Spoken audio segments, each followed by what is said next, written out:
Is house dust mostly dead skin? As sure as the sun rises, houses collect dust. It gathers on our knickknacks and dirties the carpets. More than just dirt, house dust is a mix of slough of skin cells, hair, clothing fibers, bacteria, dust mites, bits of dead bugs, soil particles, pollen, and microscopic specks of plastic. It's our detritus and, it turns out, has a lot to reveal about our lifestyle. Here is an interesting science fact for you. According to researchers at Imperial College London, humans shed around 200 million skin cells each hour, and they have to go somewhere when we're indoors.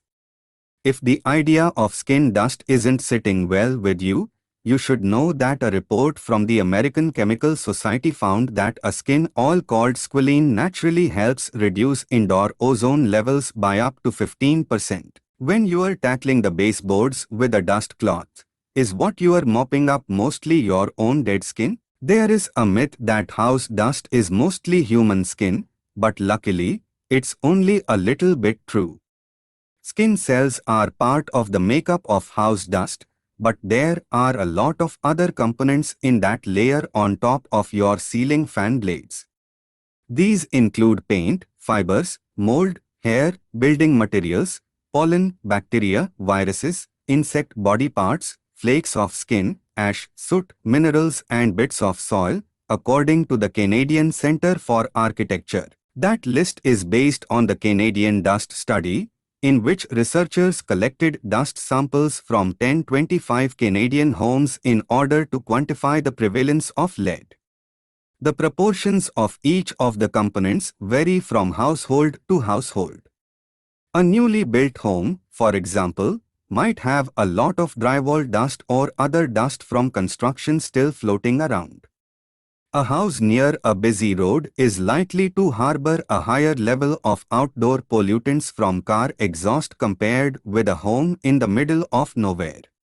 In the Canadian Dust Study, older homes generally had higher levels of lead in their house dust. No surprise given that lead paint and leaded gasoline were phased out in the late 1970s. The commonly cited number that 70% or 80% of house dust is human skin is likely not true for most houses, however.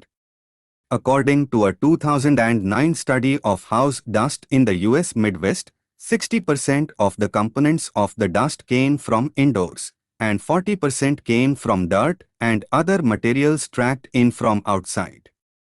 That indoor 60% included everything from organic fibers to building materials, not just shed skin. People do drop a lot of skin cells as they go about their business. According to the American Chemical Society, the average adult loses about 500 million skin cells each day. Not all dead skin flakes slough off onto your home's floors. However, many bits run down the drain in the bath or shower, and others are contained by clothing and end up rinsed out in the washing machine. That's it for now. Subscribe our channel to get regular updates. Thank you.